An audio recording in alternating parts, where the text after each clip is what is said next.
Good morning, good afternoon, and good evening. In the past few days, there have been reports of new variants of the COVID-19 virus in South Africa and the United Kingdom. Viruses mutate over time. That's natural and expected. The UK has reported that this new variant transmits more easily, but there is no evidence so far that it's more likely to cause severe disease or mortality. WHO is working with scientists to understand how these generic changes affect how the virus behaves. The bottom line is that we need to suppress transmission of all SARS-CoV-2 viruses as quickly as we can. The more we allow it to spread, the more opportunity it has to change. I cannot stress enough to all governments and all people how important it is to take the necessary precautions to limit transmission. This year has been difficult for all of us, but for health workers, it has never been harder. At this festive time of year, for so many, the best gift for health workers is for leaders and citizens to take precautions that ease the pressure on health systems. Safe and effective vaccines give us hope, but they're not an excuse for people to let down their guard and put themselves and their loved ones at risk. Now is the time to double down on the public health basics that have seen many countries suppress the virus effectively.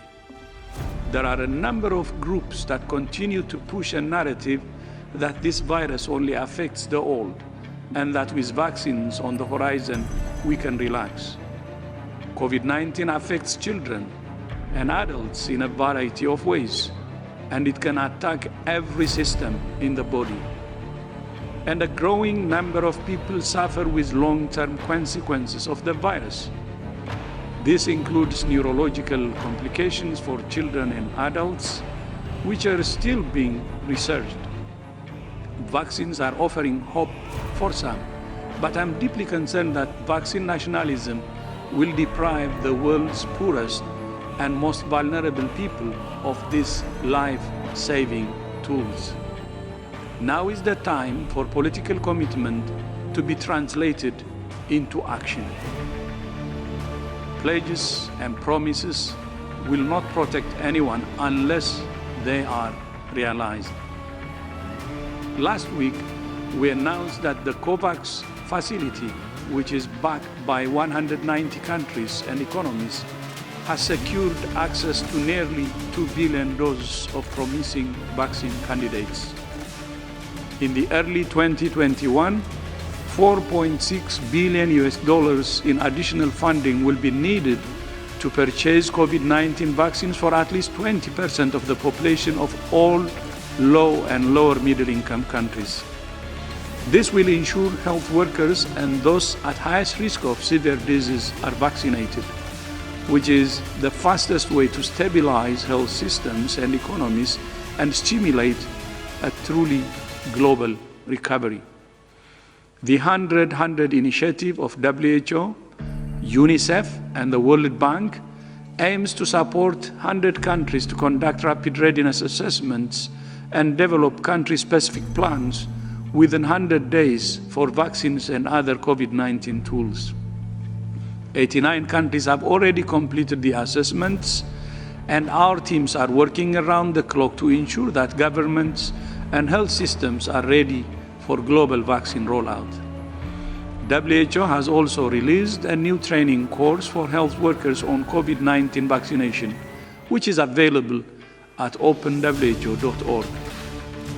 Vaccines will help to end the pandemic, but the effects of COVID-19 will continue to be felt for many years to come.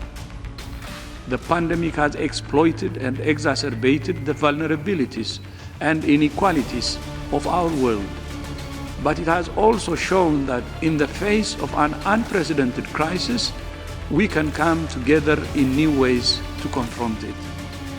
Every crisis is an opportunity to question the way we do things and to find new ways of doing them. For 30 years, our colleagues at the United Nations Development Programme, or UNDP, have published the Human Development Report, an annual snapshot of the state of global development.